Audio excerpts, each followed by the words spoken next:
भाजपा राष्ट्रीय कार्यकारिणी बैठक का आज दूसरा दिन, देर शाम होगा समापन।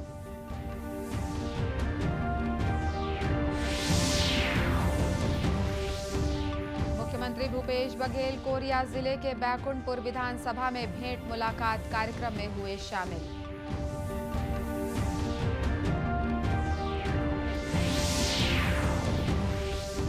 देश में अब तक लगभग 198 करोड़ कोविड रोधी टीके लगाए जा चुके हैं। प्रदेश में कल कोरोना के 161 नए मरीज मिले।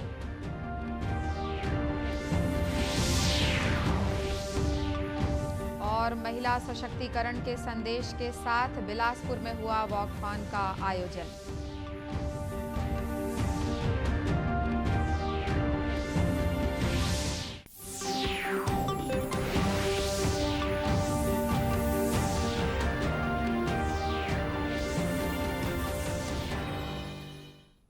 नमस्कार, आप देख रहे हैं दूरदर्शन समाचार। मैं हूं अनुराधा दुबे।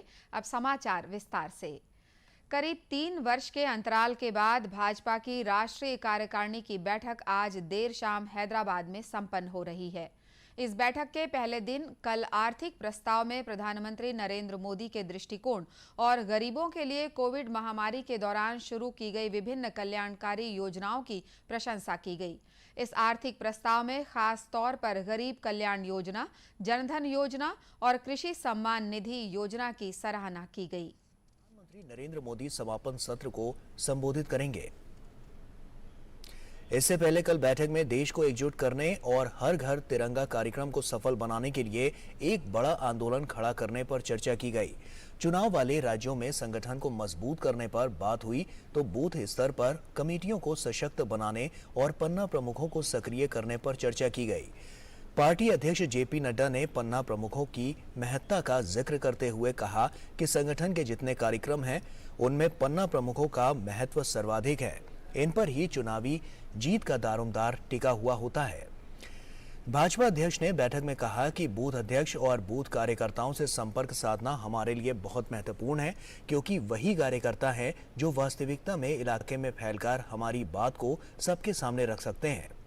इसके साथ ही उन्होंने केंद्रीय योजनाओं के लाभार्थियों से संपर्क साधने के साथ साथ अंत्योदय के लिए भी एक गहन अभियान चलाने की जरूरत पर जोर दिया। वहीं प्रधानमंत्री नरेंद्र मोदी समापन सत्र के अलावा आज शाम एक जनसभा को भी संबोधित करेंगे। बैठक में उठाए गए मुद्दों पर मीडिया को जानकारी देते हुए केंद्रीय मंत्री और भाजपा के वरिष्ठ नेता धर्मेंद्र प्रधान ने कहा कि कोरोना के संकट काल में गरीबों की मदद के लिए शुरू की गई विभिन्न योजनाएं बहुत कारगर रहीं। उन्होंने कहा कि इस संदर्भ में प्रधानमंत्री नरेंद्र मोदी का कार्य एक वैश्विक मॉडल बन गया है। इस बैठक में छत्तीसगढ़ के पूर्व मुख्यमंत्री और भाजपा के राष्ट्रीय उपाध्यक्ष डॉक्टर रमन सिंह और प्रदेश भाजपा अध्यक्ष विष्णुदेव साय सहित अन्य वरिष्ठ नेता भी भाग ले रहे हैं। मुख्यमंत्री भूपेश बघेल आज कोरिया जिले के बैकुंठपुर विधानसभा में भेंट मुलाकात कार्यक्रम में शामिल हुए। इस दौरान उन्होंने आम लोगों से चर्चा कर राज्य सरकार की विभिन्न योजनाओं की प्रगति की जानकारी ली। अपने कोरिया प्रवास के दौरान मुख्यमंत्री ने सबसे पहले खड़गवां विकासखंड के पोंडी गांव में ग्रामीणों से मुलाकात की। इसके बाद श्री बघेल बैकुंठपुर विकासखंड के पटना गांव में भेंट मुलाकात कार्यक्रम में शामिल हुए। इस मौके पर उन्होंने ग्रामीणों से कहा कि राज्य सरकार गरीबों और किसानों, आदिवासियों के विकास के लिए विशेष रूप से प्रयास कर रही है। उन्होंने कहा कि पिछले करीब 3 वर्षों के दौरान इन सभी वर्गों के विकास के लिए बहुत सी कल्याणकारी योजनाएं शुरू की गई हैं। मुख्यमंत्री आज शाम बैकुंठपुर के मानस भवन में आयोजित आदिवासी समाज सम्मेलन में शामिल होंगे। इसके बाद वे कोरिया जिले के विभिन्न प्रतिनिधि मंडलों से भेंट करेंगे। श्री बघेल आज रात बैकुंठपुर में विश्राम करेंगे। इसके बाद वे कल सुबह रायपुर के लिए रवाना होंगे। देश में अब तक लगभग 198 करोड़ कोविड रोधी टीके लगाए जा चुके हैं। कल 10 लाख से अधिक टीके लगाए गए। कल ही 16,000 से अधिक लोगों में कोरोना संक्रमण की पुष्टि हुई। इस समय देश में कोरोना से संक्रमित 1,11,000 से अधिक लोगों का इलाज चल रहा है और स्वस्थ होने की दर करीब 99% है। स्वास्थ्य मंत्रालय ने बताया कि कल लगभग 14,000 कोरोना मरीज स्वस्थ हुए। वहीं प्रदेश में भी करीब 12,000 सैंपल्स की जांच की गई। इनमें 161 लोग कोरोना से संक्रमित पाए गए। सबसे ज्यादा 37 संक्रमित दुर्ग जिले में पाए गए। वहीं रायपुर जिले में 29 और बिलासपुर जिले में 18 लोग कोरोना से संक्रमित पाए गए। इस समय पूरे प्रदेश में कोरोना के 1040 मरीजों का इलाज चल रहा है। महिला सशक्तिकरण को लेकर और उनके अधिकारों के प्रति जागृति को लेकर आज बिलासपुर में वॉकथॉन का आयोजन किया गया। इस 3 किलोमीटर लंबे वॉकथॉन में बिलासपुर के पुलिस अधीक्षक पारुल माथुर सहित सभी पुलिसकर्मियों की सहभागिता रही। इस वॉकथॉन के जरिए महिला सशक्तिकरण का संदेश दिया गया। इस आयोजन में शहर की विभिन्न समाज सेवी संस्थाओं ने भी बढ़ चढ़कर हिस्सा लिया। वॉकथॉन के दौरान बिलासपुर एसएसपी पारुल माथुर ने मीडिया से बात करते हुए बताया कि बिलासपुर पुलिस द्वारा अलग अलग समय पर महिला सशक्तिकरण और जन जागृति के लिए अभियान चलाया जाता है। उन्होंने कहा कि ऐसे कार्यक्रमों के जरिए महिलाओं के खिलाफ होने वाले अपराधों को रोकने और उन्हें अपने अधिकार के प्रति जागृत करने का प्रयास किया जा रहा है। और महिलाओं के विरुद्ध होने वाले अपराधों का ज़ीरो टॉलरेंस, ये 2 उद्देश्यों को लेकर बिलासपुर पुलिस कई एनजीओज़ और स्पॉन्सर्स का धन्यवाद देते हैं, जिसमें सभी लोग बढ़ चढ़कर हिस्सा ले रहे हैं। बिलासपुर की जनता, महिलाएं, पुरुष सभी बड़ी संख्या में यहाँ इकट्ठा हुए हैं। पुलिस के साथ आज ये वॉक कंप्लीट कर रहे हैं। बेसिकली इसमें ये मैसेज पुलिस देना चाहती है बिलासपुर ज़िले की सभी महिलाओं को कि वो किसी भी प्रकार की समस्या में हों, उनको कोई भी विरुद्ध उनके प्रति कोई भी क्राइम हुआ हो तो वो अपने आप को अकेला न समझें। बिलासपुर पुलिस सदैव हर तरह की मुसीबत के लिए उनके साथ खड़ी है। ये मैसेज इसीलिए दिया जा रहा है कि वो अपने आप को कमज़ोर न समझें, अपने आप को सशक्त समझें और बिलासपुर पुलिस की पूरी शक्तियाँ उनके साथ अवेलेबल। वॉकथॉन ऑर्गेनाइज किया गया है। ये महिलाओं के अधिकार के लिए किया गया है, जिसमें बहुत सारी जानकारियाँ दी गई है। जो महिलाओं पे उत्पीड़न होते हैं, दहेज के लिए और अत्याचार होते हैं और जेल ही नहीं, उपचार और बहुत सारी चीज़ें जो होती हैं उनके ऊपर जो एलिगेशंस लगाए जाते हैं, उनकी धाराएं जो होती हैं उनको नहीं पता होती हैं, पुरुषों को भी नहीं पता होती हैं। तो ये अवेयर करने के लिए, उन महिलाओं को ये जानकारी देने के लिए ये वॉकथॉन ऑर्गेनाइज किया गया है। पहली चीज़ तो लोग फिटनेस को लेके यहाँ अवेयर हुए हैं और दूसरी कि सबने बहुत इच्छापूर्वक अपना इंटरेस्ट दिखाया है, वॉक किया है 3 किलोमीटर। बिलासपुर पुलिस की हमने उनका सपोर्ट किया है। बिलासपुर पुलिस हमेशा ऐसे कुछ ना कुछ इवेंट लेके आती है। सो हम जैसे यंगस्टर के लिए ये बहुत ही अच्छी एक मोटिवेशनल इवेंट है और बिलासपुर के लिए भी बहुत अच्छा एक प्लेटफॉर्म है कि लोग यहाँ हमें सबको मतलब मौका देती है। सो इवेंट तो बहुत ही अच्छा सक्सेसफुल होने ही वाला है, ख़त्म हो गया है। सो सक्सेसफुल इवेंट रहा और हम बहुत एंजॉय किए। गौरतलब है कि महिलाओं की सुरक्षा और जागरूकता के लिए बिलासपुर मैवरिक फाउंडेशन द्वारा बिलासपुर में पहली बार मिनी मैराथन का आयोजन किया गया है। इससे पहले छत्तीसगढ़ की राजधानी में भी इस तरह का आयोजन किया गया था, जो कि सफल रहा था। जिसके बाद अब छत्तीसगढ़ की न्यायधानी बिलासपुर में भी इस तरह का आयोजन किया गया है। रिवर व्यू पर पहुंचे अलग अलग सामाजिक संस्थाओं के लोगों ने भी इस तरह के आयोजन की तारीफ की और महिला सशक्तिकरण के लिए चलाए जा रहे अभियान का अभिवादन भी किया। कबीरधाम जिले के भोरमदेव इलाके में राहगीरों को लूटपाट करने वाले 4 आरोपियों को पुलिस ने गिरफ्तार कर लिया है। ये आरोपी भोरमदेव और सरोदा दादर इलाके में पर्यटन के लिए आने वाले लोगों को खास तौर पर अपना निशाना बनाया करते थे। इस संबंध में जिले के पुलिस अधीक्षक डॉक्टर लाल उमेद सिंह ने बताया कि पकड़े गए आरोपी पिछले कुछ समय से लगातार लूटपाट की वारदात को अंजाम दे रहे थे। ये आरोपी आसपास के गांव से लौटने वाले लोगों को भी अपना शिकार बना रहे थे। इस संबंध में शिकायत मिलने के बाद अतिरिक्त पुलिस अधीक्षक मनीषा ठाकुर रावटे के नेतृत्व में पुलिस की टीम बनाकर आरोपियों की घेराबंदी की गई और उन्हें गिरफ्तार कर लिया गया।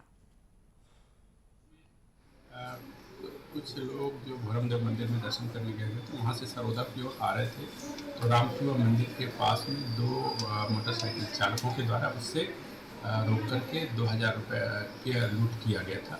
इसकी सूचना पर थाना कोतवाली में 392 के तहत अपराध पंजीबद्ध किया गया था और आरोपियों की पता तलाश की जा रही थी। सूत्रों के आधार पर आरोपियों की घेराबंदी करके पकड़ी गई, जिनने अपराध स्वीकार किया। पुलिस अधीक्षक ने बताया कि पकड़े गए आरोपियों से कड़ी पूछताछ की जा रही है। उन्होंने बताया कि आरोपियों से जिले में हुई कुछ अन्य आपराधिक घटनाओं के सुराग भी मिलने की संभावना है। छत्तीसगढ़ सिविल सेवा की महिला हॉकी टीम ने भोपाल में हुई सिविल सेवा प्रतियोगिता में कांस्य पदक हासिल किया है। प्रदेश की महिला टीम ने 12 अन्य टीमों के साथ मुकाबला करते हुए ये सफलता हासिल की है। मुख्यमंत्री भूपेश बघेल और खेल मंत्री उमेश पटेल ने छत्तीसगढ़ की महिला हॉकी टीम को इस उपलब्धि के लिए बधाई दी है। सेमीफाइनल मैच में पहले ही मिनट में कप्तान अंजुम रहमान ने पहला गोल दागकर अपनी टीम का खाता खोला। मैच में तुलसी साहू ने 4 और मोनिका वैरागड़े ने 3 गोल किए। वहीं माया यादव और सविता चंद्राकर ने 2-2 गोल कर टीम का स्कोर 12 गोल तक पहुंचा दिया। प्रतियोगिता में गोलकीपर श्वेता शिंदे का डिफेंस भी शानदार रहा। छत्तीसगढ़ महिला हॉकी टीम को शानदार खेल के लिए फेयर प्ले का अवार्ड भी दिया गया। आजादी के लिए भारत का शानदार संघर्ष आधुनिक विश्व के महानतम संघर्षों में से एक है। दूरदर्शन समाचार इतिहास की धारा बदलने वालों की झलक रोजाना आपके लिए लेकर आ रहा है। आज हम बात कर रहे हैं स्वतंत्रता सेनानी, भारत की पहली महिला कुलपति हंसा मेहता के बारे में।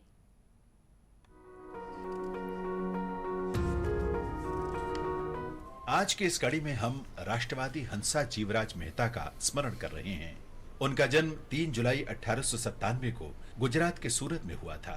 उन्होंने असहयोग आंदोलन और स्वदेशी आंदोलन में भाग लिया और 1932 में वे गिरफ्तार कर ली गईं। हंसा जीवराज मेहता ने बड़ौदा कॉलेज में दर्शन शास्त्र का अध्ययन किया और उसके बाद इंग्लैंड में पत्रकारिता और समाज शास्त्र का अध्ययन किया। 1920 में लंदन में निवास के दौरान हंसा मेहता की मुलाकात सरोजिनी नायडू से हुई, जिन्होंने बाद में उन्हें महात्मा गांधी से मिलवाया और उन्हें स्वाधीनता आंदोलन से जोड़ा। हंसा जीवराज मेहता का राजनीतिक जीवन 1937 में बम्बई विधान परिषद के चुनाव में जीत के साथ शुरू हुआ। वे 1949 तक परिषद में रहीं। इस दौरान मेहता अखिल भारतीय महिला कॉन्फ्रेंस से करीबी रूप से जुड़ी रहीं और 1946 में उसकी अध्यक्ष बनी।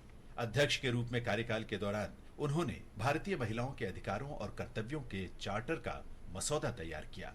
इस चार्टर में महिलाओं के लिए समानता और नागरिक अधिकारों की मांग की गई थी। मेहता ने 1946 में महिलाओं की स्थिति पर संयुक्त राष्ट्र की उप समिति के सदस्य के रूप में भी कार्य किया। वे संयुक्त राष्ट्र मानवाधिकार समिति की सार्वभौम घोषणा के दौरान एलिनोर रूजवेल्ट के साथ उपाध्यक्ष रहीं।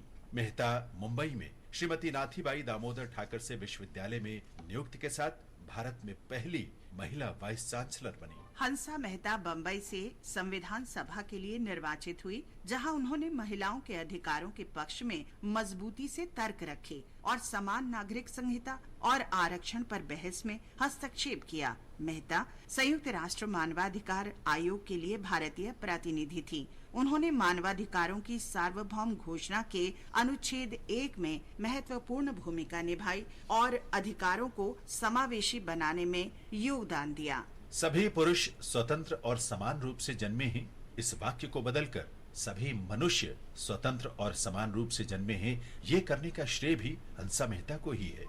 भारत सरकार ने 1959 में हंसा जीवराज मेहता को पद्म भूषण से सम्मानित किया। 4 अप्रैल 1995 को उनका निधन हो गया।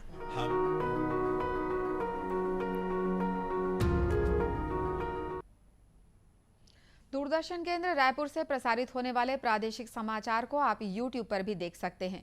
हमारे YouTube channel Chhattisgarh DD news पर प्रादेशिक समाचार उपलब्ध रहेगा। YouTube चैनल का लिंक और QR कोड आप स्क्रीन पर देख सकते हैं। अपने एंड्रॉयड फोन से QR कोड स्कैन कर आप छत्तीसगढ़ डीडी न्यूज लिंक पर जा सकते हैं। इसके अलावा छत्तीसगढ़ डीडी न्यूज फेसबुक और ट्विटर पर भी उपलब्ध है। अंत में मुख्य समाचार एक बार फिर। भाजपा राष्ट्रीय कार्यकारिणी बैठक का आज दूसरा दिन, देर शाम होगा समापन।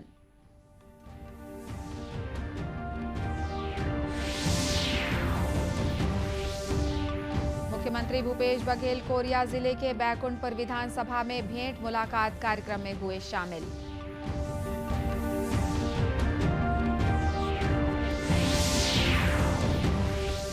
देश में अब तक लगभग 198 करोड़ कोविड रोधी टीके लगाए जा चुके हैं। प्रदेश में कल कोरोना के 161 नए मरीज मिले।